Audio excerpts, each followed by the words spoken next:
right, here we go. Let's start off with the Oldies Show. In January 2nd of 1975 in New York City, the U.S. District Court Judge Richard Owen ruled that the former Beatle John Lennon and his lawyers can have access to their Department of Immigration files. I think they've come together. We're playing some of your 1975 top hits. You know, it's funny because the Beatles were in trouble, of course, going in from 60s to 70s, but Led Zeppelin, January 6th, Led Zeppelin had 1,000 fans waiting for tickets to go on sale for their concert on February 4th, and it caused an estimated $30,000 in damage to the lobby of the Boston Garden. Typical rock and roller, right? The fans reportedly broke chairs, doors, and caused other damage to the building. They would have gotten off in today's world. That canceled the upcoming show. But on January 8th, 3 Led Zeppelin concerts at Madison Square Garden sold out in a record 4 hours.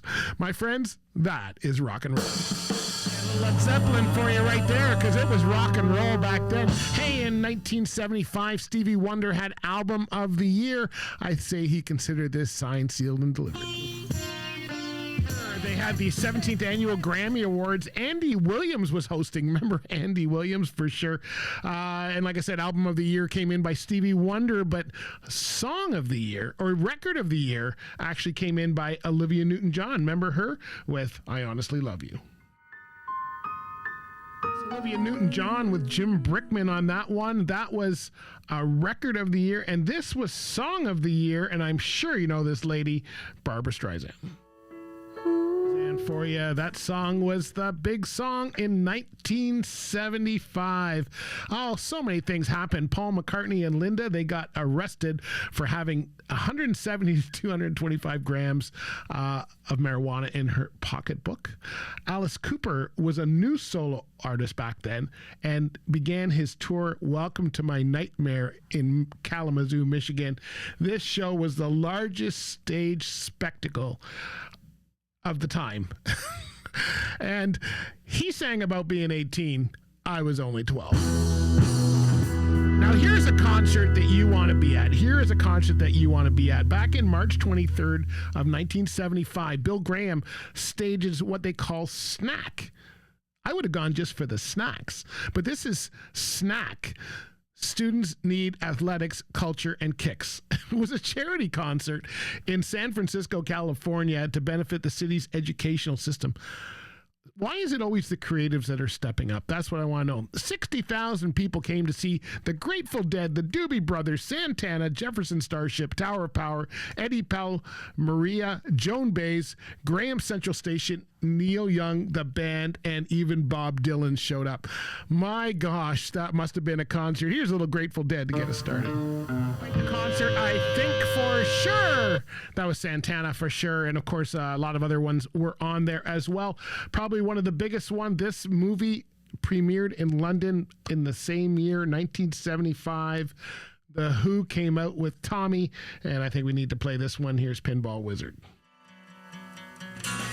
Time to rewind the clock and relive the greatest decades in music history.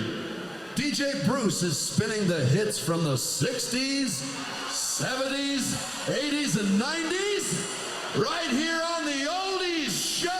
That's right, you're right here on the Oldies Show. Man, so much stuff was happening in 1975. The Who came out with Tommy, which of course was a huge movie and play and all that kind of stuff.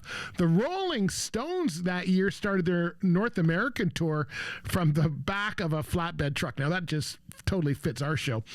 On Fifth Avenue in New York City, and the occasion was because guitarist Ronnie Wood debuted with the band, and their name of their tour was Brown Sugar. Left Deep Purple to form his own group called Rainbow. Do you think he just didn't like purple? I don't know. Stevie Wonder performed before 125,000 people at the Washington Monument as part of Human Kindness Day. I think we need more of that for sure. Rolling Stones went on to Baton Rouge after that one. Alice Cooper fell off the stage in Vancouver, breaking 6 ribs. I talked about that in another show for sure. Greg Allman and Cher broke up in Las Vegas, and on the same day the Jackson 5 broke up with Motown. That's right. They went to CBS. Now, could you imagine the infighting here? So the Jackson 5 leave Motown for CBS Records, but the brothers are forced to change their name because the Jacksons because Motown owned the Jackson 5 name. Now, Jermaine Jackson, Michael's brother, did not want to go. He stayed with Motown when the other ones went to CBS, and he was replaced by his youngest Jackson brother, Randy, as a result. Could you imagine that? I think there might have been some of this going on.